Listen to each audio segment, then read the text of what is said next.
Bonjour groupe, comment allez-vous? Jean-François Sénéchal, toujours le même, toujours votre prof. Comment ça va? Il a fait chaud, qu'est-ce qui se passe? Le FEC, ça s'en vient? Festival d'été de Québec, c'est quoi votre groupe préféré? Ça s'en vient. Puis curieusement, le FEC arrive et l'examen, le TP2, tout ça arrive, tout ça arrive en même temps. On lâche pas. Bienvenue à votre pénultième rendez-vous hebdomadaire. C'est notre avant-dernier module. On va prendre un dernier café ensemble. J'ai mon café. Ce sera juste nous deux. Ben oui, juste nous deux cette semaine. Il n'y aura pas de Fatoumata. Il n'y aura pas d'Adam cette semaine. Merci encore à Adam d'être passé ici, me rejoindre en studio. Et par studio, je veux dire mon bureau. Il a vu ça. Merci d'être venu, Adam, pour enregistrer ça. Là.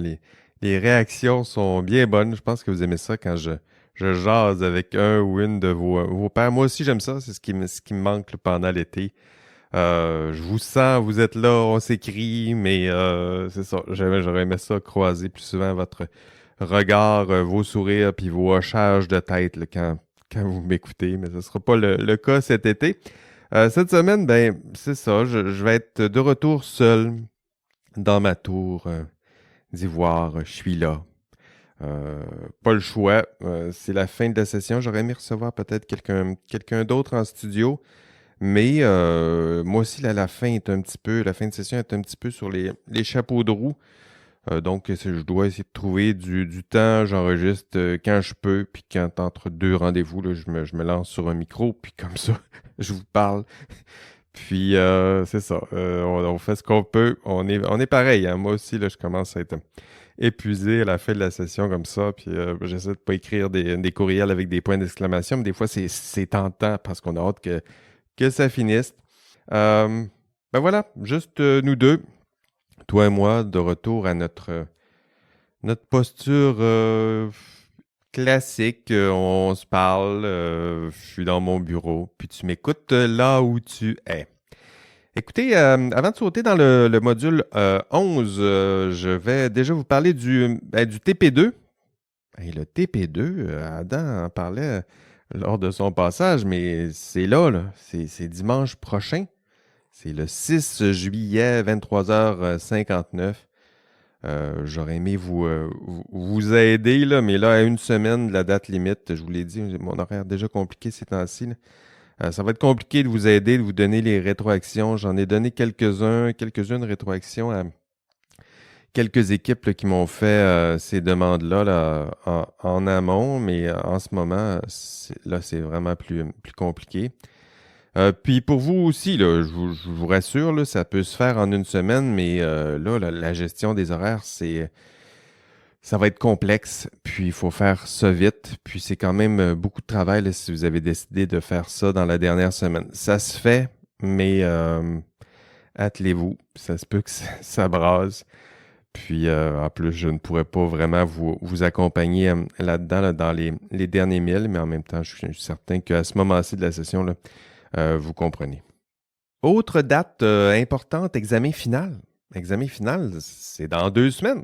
C'est le 15 juillet de 18h30 à 20h30. Je suis convaincu que vous avez ça à votre horaire.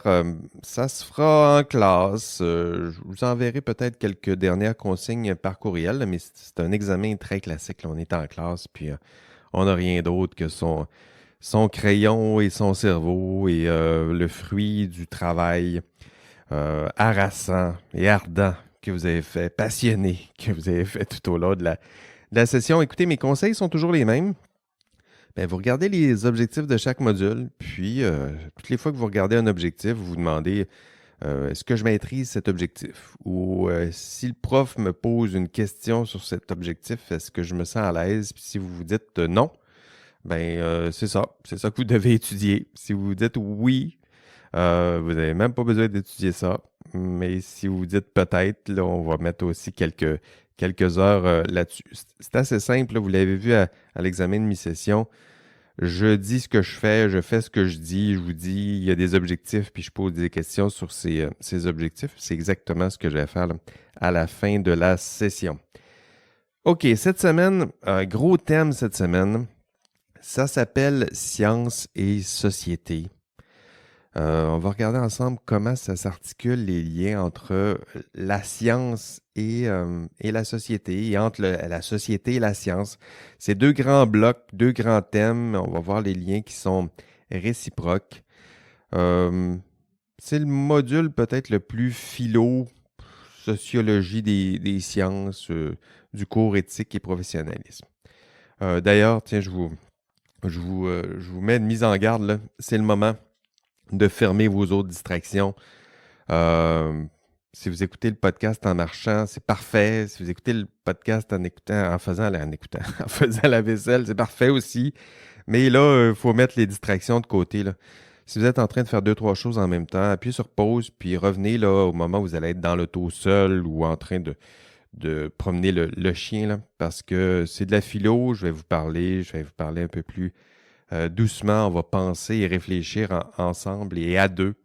Et ça exige un petit peu plus d'attention. Alors, prenez votre posture Vous y êtes, là, vous êtes prêts.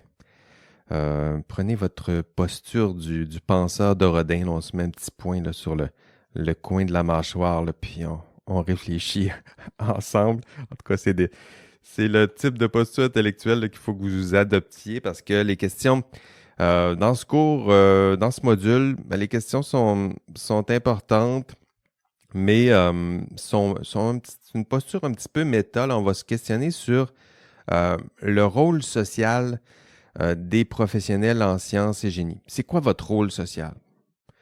Est-ce que c'est votre rôle de vous prononcer là, sur la pertinence de grands projets techniques et technologiques, là, le troisième lien, un tramway, les influences sociales de Twitter ou de l'intelligence artificielle? Est-ce que c'est votre rôle de vous prononcer sur la pertinence sociale de tout ça ou vous êtes déconnecté de tout ça, puis ça ne fait pas partie de votre compréhension de votre rôle? Les questions qui vont être abordées dans ce thème, c'est la science, la technique, la technologie. Est-ce que ça peut résoudre tous les problèmes du monde? Hein? Ce serait le fun, hein? Si chaque problème social important, si je pouvais trouver, moi, une belle solution technique. On rêve de ça. Le réchauffement climatique. Ah, j'ai une solution technique pour ça, là. Le cancer. C'est quoi les gros problèmes en ce moment? Le deepfake. La crise du logement. Je crée une application. Ça va résoudre la crise du logement. Écoutez, c'est plus compliqué que ça. Mais ça fait partie de nos rêves. On rêve de transformer la société à l'aide de la science et de la technologie. Mais ça a certaines limites. Ça fait partie du genre de questions qu'on va aborder dans ce module. Êtes-vous prêts? C'est parti. OK. Je dirais qu'il y a deux questions centrales dans ce module. Les deux questions sont réciproques, là. C'est quoi votre rôle social? C'est quoi votre rôle dans la société? Donc, votre influence comme expert en sciences et génie sur la société. Puis la réciproque, donc le contraire, c'est l'influence de la société sur la science et sur le professionnel en sciences et génie. Donc, l'influence de la société sur vous et votre propre rôle comme professionnel en sciences et génie. Puis je dirais que dans le podcast, c'est surtout la deuxième partie là, que je vais insister aujourd'hui, c'est-à-dire l'influence de la société sur votre science, sur vos technologies, sur vous, entre autres.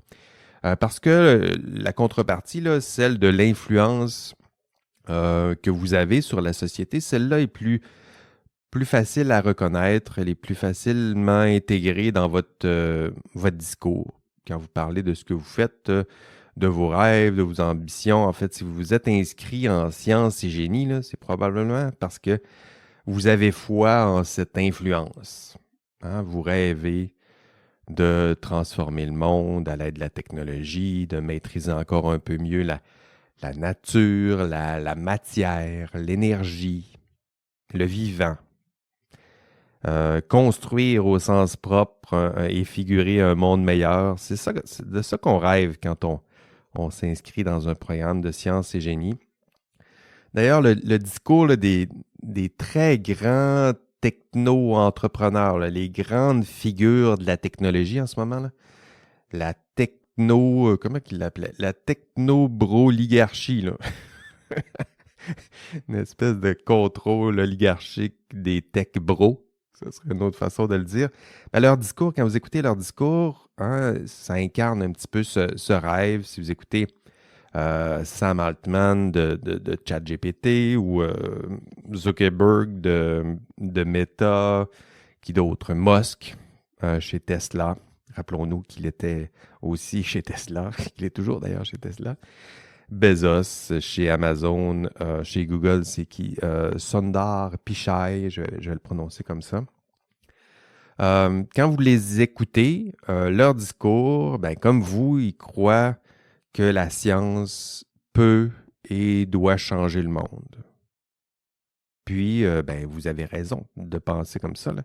C'est-à-dire qu'il y a des limites, mais en même temps, la science sert aussi à ça, changer le monde, mais en même temps, avec certaines limites. Puis, il faut avoir ce rêve et cette ambition avec une certaine forme d'humilité. Sinon, on peut verser dans le techno-solutionnisme.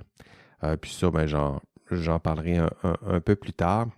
Mais ce que je disais, c'est que la deuxième partie, elle, est peut-être plus difficile à intégrer dans votre discours, c'est-à-dire la société, elle, est-ce qu'elle influence la science?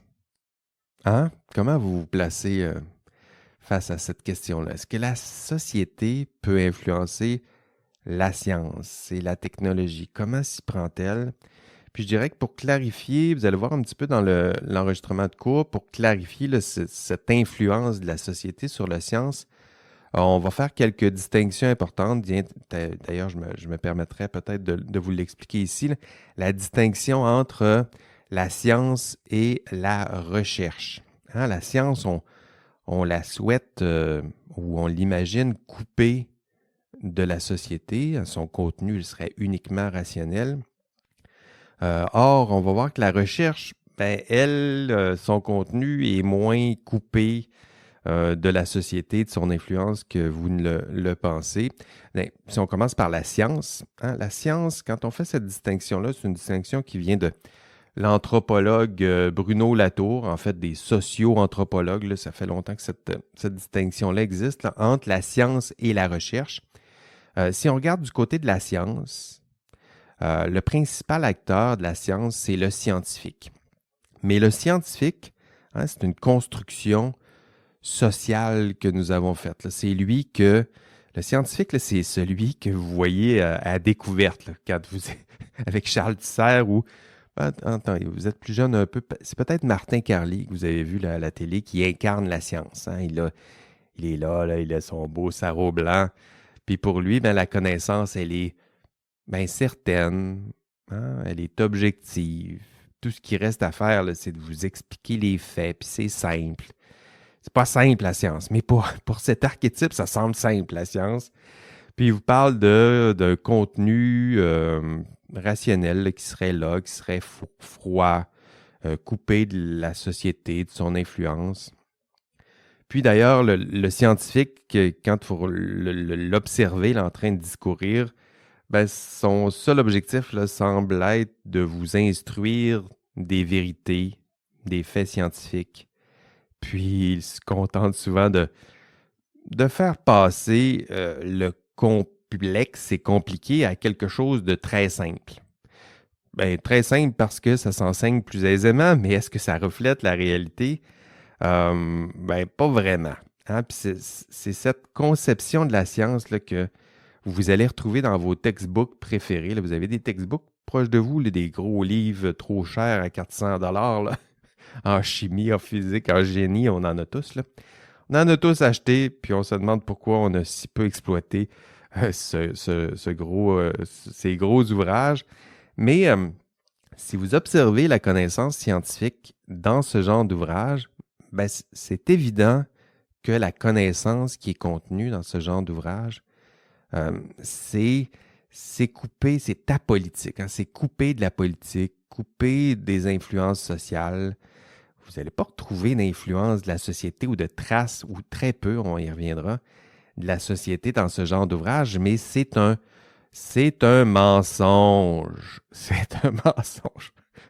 En fait, dans ces textbooks, ben, pourquoi il n'y a pas de traces de la société? C'est parce que justement, on a effacé, on a gommé les traces de la société pour tenter de ne conserver dans ces ouvrages que le contenu rationnel, le contenu qui est le plus froid possible, le contenu le plus consensuel. Puis ça, c'est important.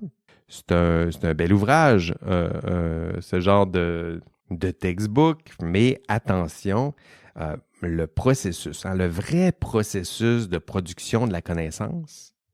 Ici, on y arrive, là, la recherche. C'est ça, la recherche. C'est le processus de production de la connaissance qui éventuellement se retrouvera dans vos textbooks. Mais cette recherche-là, elle n'est pas totalement rationnelle, n'est pas totalement pure, n'est pas totalement objective.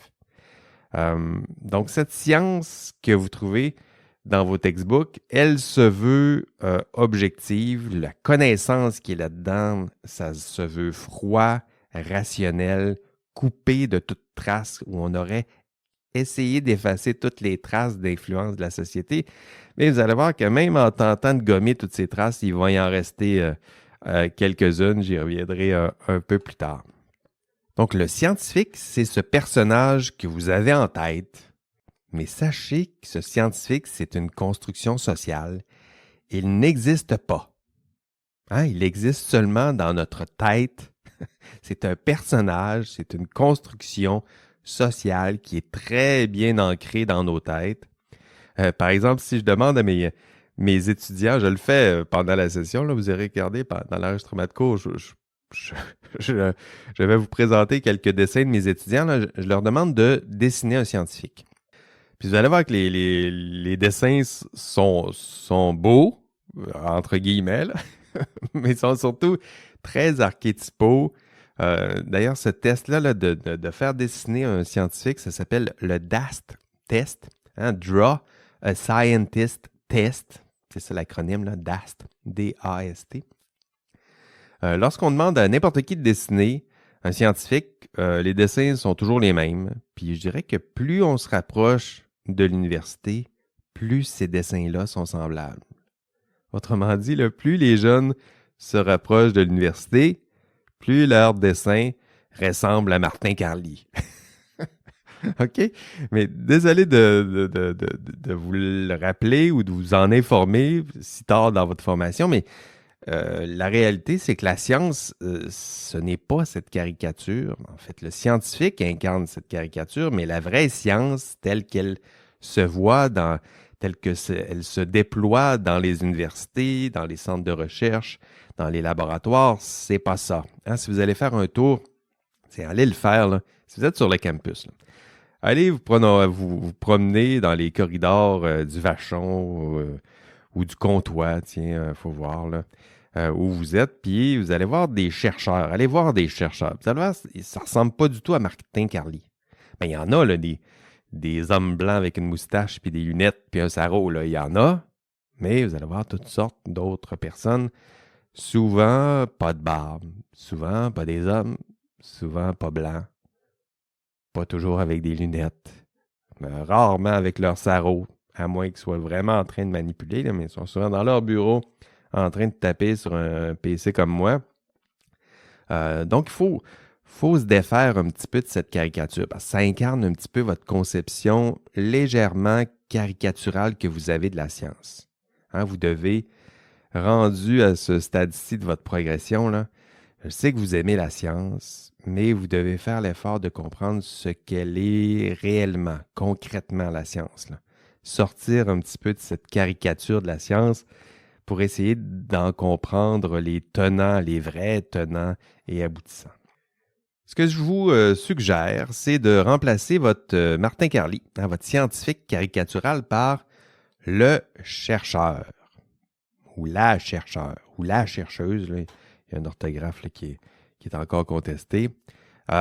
C'est lui que vous devez avoir en tête. Là. C'est lui qui incarne le mieux, je dirais, les liens entre la science et la société, puis l'influence de la société sur la science. Sans cette compréhension là, du chercheur, vous n'y arriverez pas parce que c'est souvent via la recherche, que ce soit de la recherche dans les laboratoires ou de la recherche et développement en entreprise, là, c'est via cette porte-là là, que s'invite l'influence de la société. Et le chercheur, je le disais, il ne ressemble pas à Martin Carly. Hein? Un chercheur, c'est lui que vous devez avoir en tête. Vous vous promenez, vous regardez ici au Vachon, dans les corridors, au comptoir, vous allez à quel autre pavillon? Au Polyot. Puis vous regardez, des chercheurs, ça ne ressemble pas à ça. Puis si vous les questionnez sur la connaissance, la connaissance scientifique, bien, le chercheur que vous allez croiser, pour lui, bien, la connaissance, elle est incertaine. Il n'y a pas de certitude, là. On est bien loin de Martin Carly que tout est certain, tout est consensuel, puis il reste juste à l'expliquer, là. Pour le chercheur, il doute de tout, y compris des principales prémices de son propre champ de la connaissance.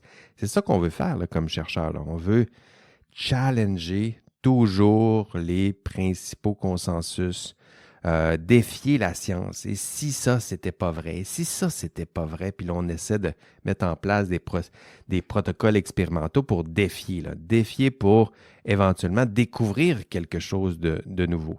Hein, on doute, il faut douter pour se mettre dans cette posture-là. Là. Puis pour les chercheurs, ben, la connaissance, est-ce que c'est objectif, la connaissance pour un chercheur? Ben, ce qu'on dit habituellement en sociologie des sciences, c'est qu'au contraire, c'est subjectif, la connaissance pour un chercheur, parce que justement, on essaie de lier le champ du savoir ou quand on cite des études, là, pour un chercheur, il va toujours citer telle étude par tel auteur. Hein, il ne se contente pas de juste dire ben, j'ai vu tel proton à tel endroit. Il va dire ben, telle équipe a démontré telle chose dans tel type de recherche et dans tel type de contexte. Hein, on associe la connaissance à un auteur. C'est pour ça qu'on dit que c'est subjectif. C'est lié à des sujets, des personnes.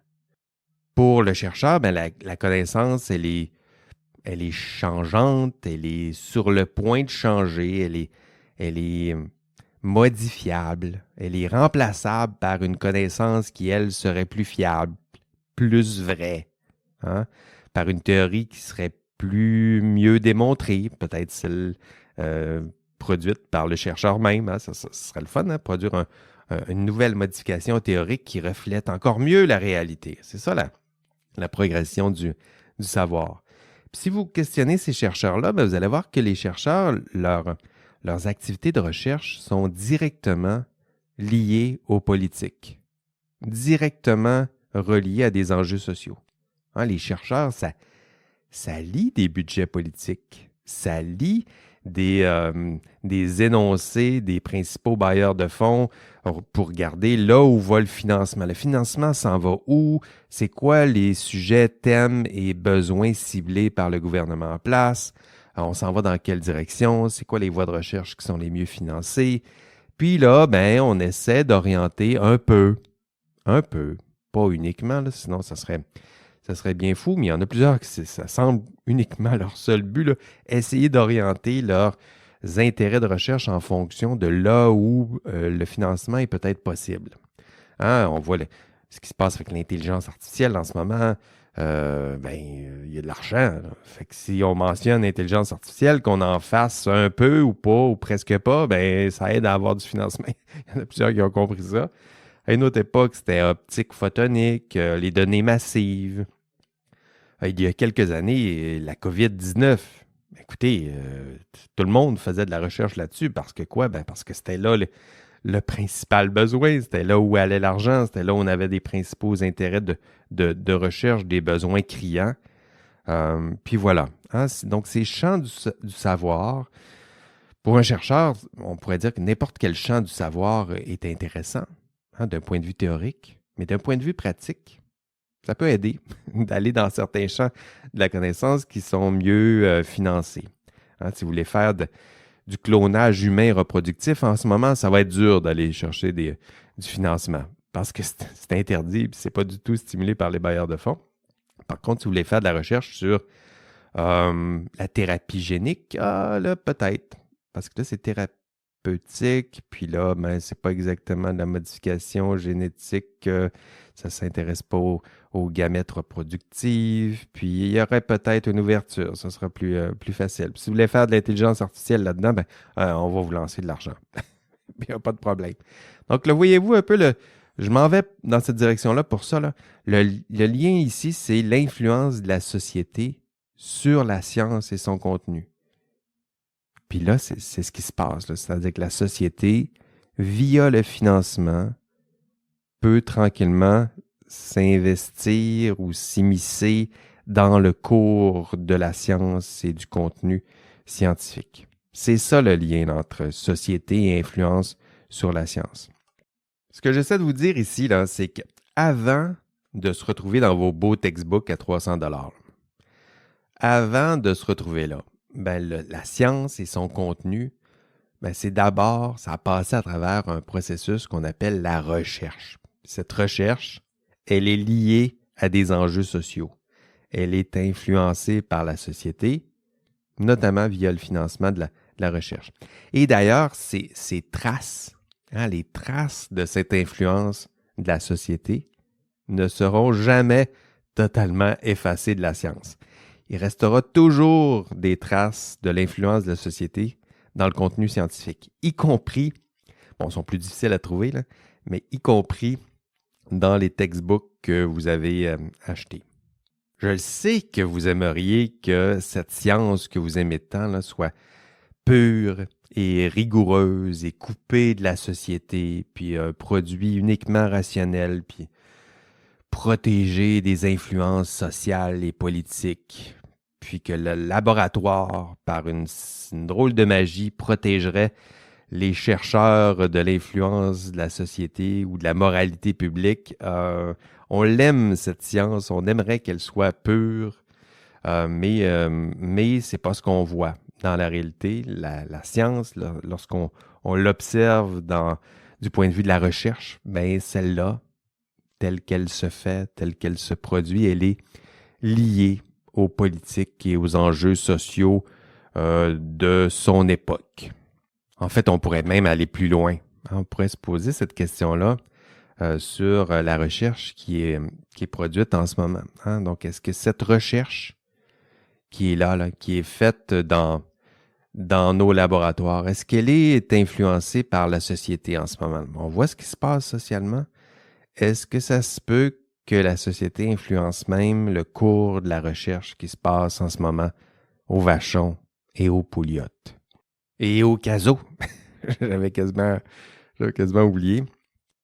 Et si c'est vrai ce que je vous dis en ce moment-là, c'est-à-dire que la société influence la science, le cours, la recherche, si c'est vrai, on devrait retrouver des traces de la société dans les textes scientifiques. Donc, c'est ce que ça devrait faire. Il devrait y avoir on fait un effort pour les effacer, ces traces-là. Parce que si on fait l'effort, tiens, prenez un textbook. Là. Vous avez un textbook pas loin de vous. Là. Prenez le gros textbook. Là. Puis, lisez l'introduction. Lisez juste l'introduction. Est-ce que vous voyez l'influence de la société sur cette introduction? Est-ce que ça se peut que si on fait l'effort d'explorer, d'examiner ce textbook, est-ce que ça se peut qu'on soit capable de trouver des traces d'influence de la société? Vous en doutez? J'ai quelques exemples pour vous. En classe, je vais vous donner ces exemples. Je vais vous en donner aussi quelques-uns dans ce podcast-là.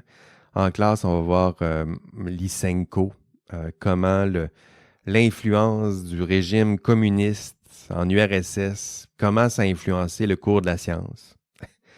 Je vais aussi parler d'Alan Turing, puis de l'influence de la société sur ce grand scientifique qui est Alan Turing. Vous allez voir comment, bon, c'est un des premiers représentants des minorités de genre en sciences, là. Vous allez voir le sort, comment on traite un chercheur au sein même de la communauté scientifique, comment on le traite lorsqu'à une époque, là, lorsqu'une personne ne répond pas exactement aux impératifs d'identité de genre promus par la société d'une époque. Vous allez voir que la science n'est pas aussi neutre, moralement neutre qu'on aimerait le croire.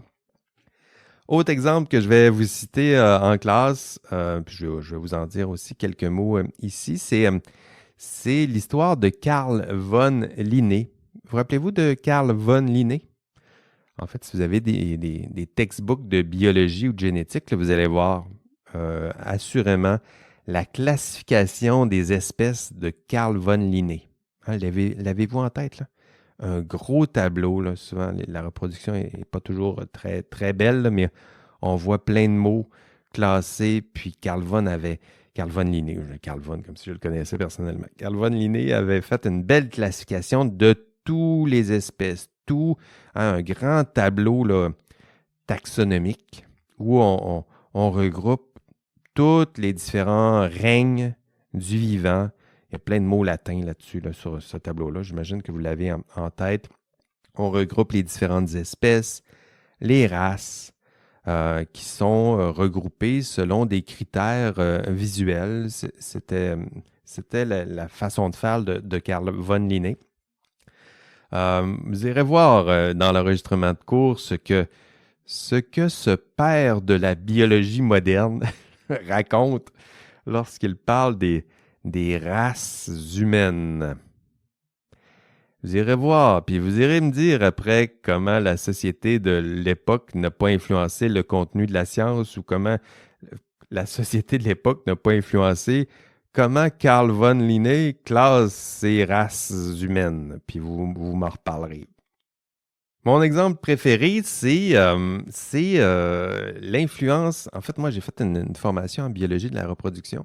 C'est toujours intéressant de voir dans les ouvrages de biologie de la reproduction comment que ça parlait un petit peu de la moralité de notre époque ou de notre façon de concevoir les liens entre ou les rapports hommes-femmes. C'est drôle en biologie de la reproduction, là, comment on verse aisément et sans scrupule. On parle de biologie humaine, puis tout à coup, on verse dans des relations, dans des histoires romantico-passionnantes.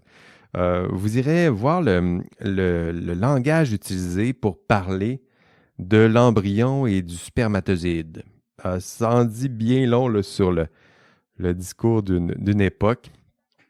Écoutez, moi, dans les ouvrages à l'époque, là, j'en cite quelques exemples en classe, là, mais ça ressemble à des histoires de princes et princesses, là. C'est-à-dire que les spermatozoïdes, c'est des guerriers, là, puis là, ils vont vite, puis sont passionnés, puis là, on se lance à l'assaut, là, pour essayer de conquérir l'ovule, puis là, l'ovule, lui, il reste passif, puis il prépare le nid, hein?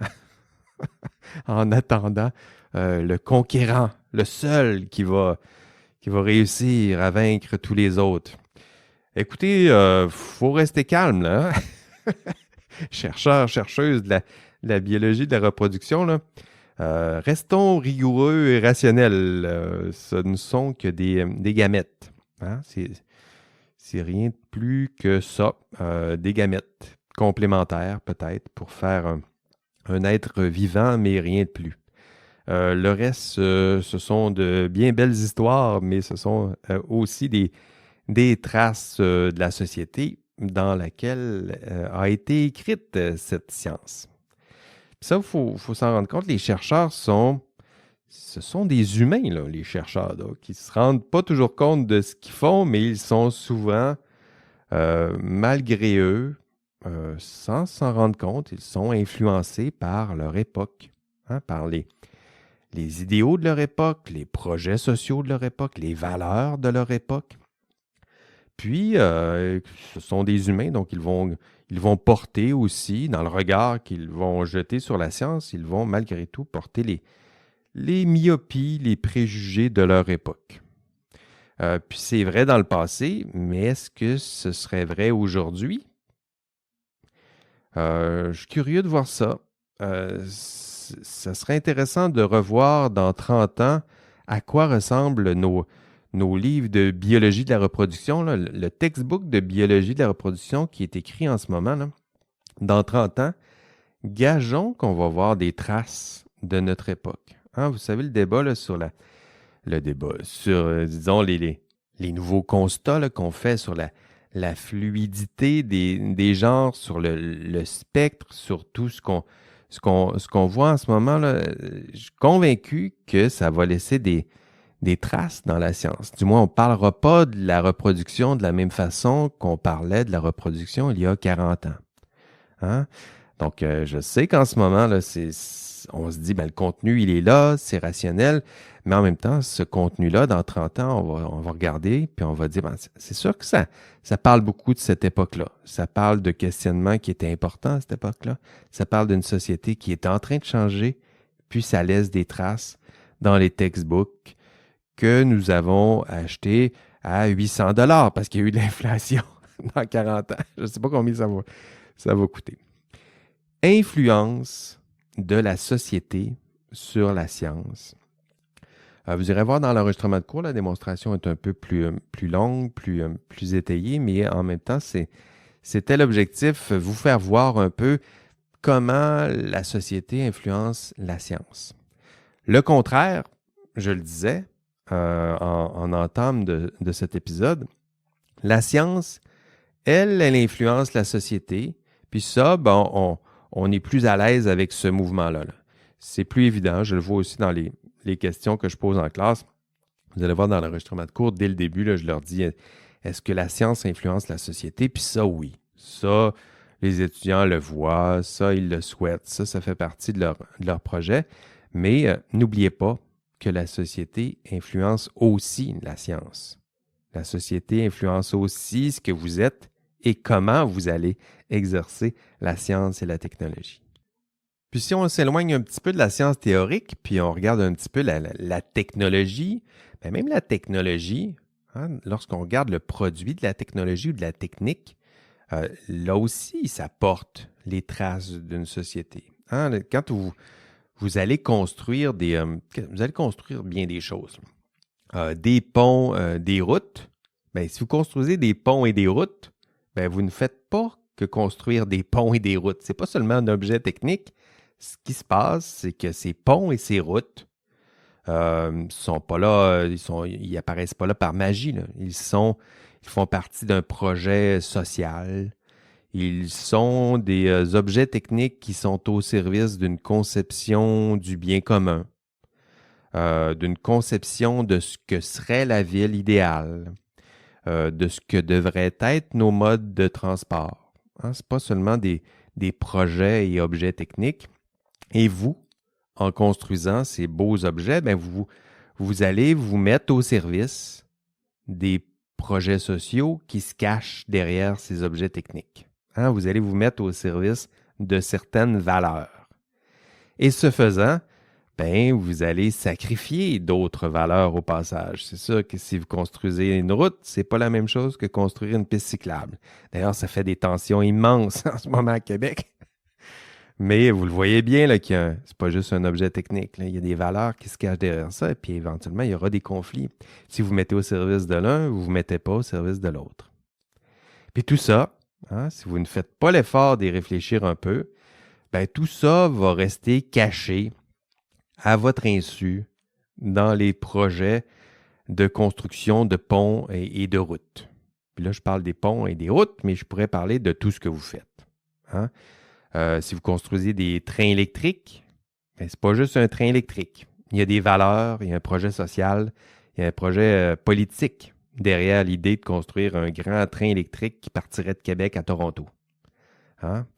Si vous développez quel autre exemple? Dans mon cours, j'ai des informaticiens. Si vous développez des algorithmes en intelligence artificielle, pour une grande compagnie de pornographie à Montréal, c'est pas la même chose que si vous développez ces algorithmes dans le domaine de la santé. Hein? C'est pas juste un algorithme, c'est un algorithme qui est au service d'un projet qui, lui, est au service de valeurs, puis en vous mettant au service de ce projet, vous vous mettez au service de ces valeurs. Quel autre type d'étudiants? J'ai mes étudiants en géomatique. Donc, si vous utilisez des lidars pour tracer, délimiter un territoire dans le conflit israélo-palestinien, disons, ben, vous voyez bien que c'est pas juste, on met pas une limite, là. D'ailleurs, les arpenteurs géomètres et les sciences géomatiques ont souvent on voit la carte comme quelque chose de très neutre, mais il y a des guerres qui se font derrière ces lignes que vous tracez, là. Ces territoires-là là, sont le fruit de nombreux conflits. Hein, il y a toujours des valeurs, des enjeux sociaux, politiques même derrière ces lignes. L'idée ici, c'est de vous faire penser au fait que derrière chacun de vos gestes techniques, derrière chacun des projets technologiques qui vous sont chers, hein, ce ne sont pas uniquement des projets techniques et technologiques, ils sont porteurs de valeurs. Ils ne sont pas neutres moralement. Hein, lorsque même les domaines que vous avez choisis, si vous avez choisi un domaine de la science, ben, il y a certains domaines de la science qui sont plutôt au service de certains employeurs. Vous le voyez bien, là. Puis si vous vous mettez au service d'un employeur, vous décidez de vous mettre au service des projets sociaux, des valeurs portées, défendues par votre employeur. Et la question qui découle de tout ça, c'est, ben, moi, toi, qui m'écoutes en ce moment, tu vas te mettre au service de qui? De quoi? Cette belle petite tête là, que tes parents aiment tant, là, et que tes proches aiment tant, là. Tu vas la mettre au service de qui, de quoi, de quel employeur, de quelle valeur. Puis les valeurs défendues et promues par cet employeur, est-ce qu'ils sont cohérentes? Est-ce qu'elles sont cohérentes avec les tiennes? Est-ce qu'elles sont cohérentes avec ta propre morale? Attention, mes petits amis, étudiantes, étudiants. La morale, elle est là. Elle est seulement cachée au cœur de la science et des outils technologiques que vous allez développer, que tu vas développer. Cette morale, elle est au cœur des grands projets scientifico-techniques et en génie. Dans ces projets-là, là, vous allez y participer, vous allez y contribuer. Ben, dans ces projets, il y a une morale. Et votre rôle dépasse la technique. Vous n'êtes pas seulement que des artisans techniques et scientifiques, vous avez un rôle social et pire, j'ajouterais que vous avez un rôle moral. Hein, vous avez décidé, c'est ça l'idée, hein. Est-ce que vous avez décidé ou vous vous êtes mis au service comme ça d'un employeur sans trop y réfléchir? Mais si vous prenez le temps de réfléchir, vous allez décider de vous mettre au service d'un employeur qui, lui, a décidé de promouvoir certaines valeurs d'une certaine conception du monde. Il a décidé de participer à certains projets sociaux. Il est porteur de certaines valeurs et en vous mettant au service de ces valeurs, votre rôle est non seulement social, mais il est moral. Hein? Vous n'avez pas pensé à ça, hein? Votre rôle, il est aussi moral. Je sais qu'au début du cours, là, rappelez-vous au début du cours, vous m'avez vu, là, vous avez vu la vidéo, ben c'était pas moi, là, mais vous avez vu, si vous avez écouté l'enregistrement de cours, vous avez vu la vidéo, le Jean-François Sénéchal pète une coche avec le coach de hockey, là, puis là, vous m'écoutiez, puis vous vous disiez, ben c'est drôle Jean-François, mais Jean-François, le reste du temps, il va nous faire la morale. Vous savez quoi? C'est le contraire. C'est toi qui fais la morale. Hein? C'est la citation peut-être la plus choquante de ce cours d'éthique. C'est pas le prof qui fait la morale. C'est toi. Dans tes faits et gestes, dans tes choix, en choisissant le champ de la science que tu as choisi, en choisissant ton employeur, en choisissant tel ou tel projet technique et technologique, c'est toi qui fais la morale. C'est toi qui construis la morale. C'est ça que vous faites. Hein, vous portez, vous défendez des valeurs, puis des conceptions du bien qui s'immiscent dans une science que vous croyez neutre. C'est ça que vous faites avec votre science et votre génie. Hein, vous vous mettez au service de projets techniques, des projets scientifiques que vous croyez neutres, mais qui vont influencer, carrément qui vont influencer comment moi je vais me déplacer, comment je devrais vivre, dans quel environnement je vais vivre dans 10 ans, quel devrait être mon rapport avec la santé, mon rapport avec la nature, mon rapport avec la vie, avec la nutrition. Vous faites tout ça. Vous vous dites, c'est seulement technique, mais regardez comment vous influencez ce que je fais, ce que je vis, et comment vous influencez ce que font, ce que vivent la société dans laquelle vos proches vont vivre. Vous faites ça aussi. Puis si vous ne me croyez pas, bien regardez ce que vos prédécesseurs ont fait. Hein? Pensez à l'invention de l'automobile, la construction d'automobiles, d'avions, la vaccination, la découverte de la vaccination, la découverte de l'Internet, les téléphones cellulaires qu'on appelait intelligents avant que l'IA arrive, les réseaux sociaux, ChatGPT, hein, c'est pas uniquement des outils techniques. On aimerait se dire qu'ils sont neutres moralement, politiquement, socialement, mais vous le voyez bien, là. Vous voyez bien que ces technologies influencent ce que nous sommes, nous prescrivent d'une certaine façon comment nous devons vivre, nous prescrivent ce que serait le bien et le monde idéal. Ils influencent, ils ont déjà influencé ce que nous sommes et ce que vous êtes.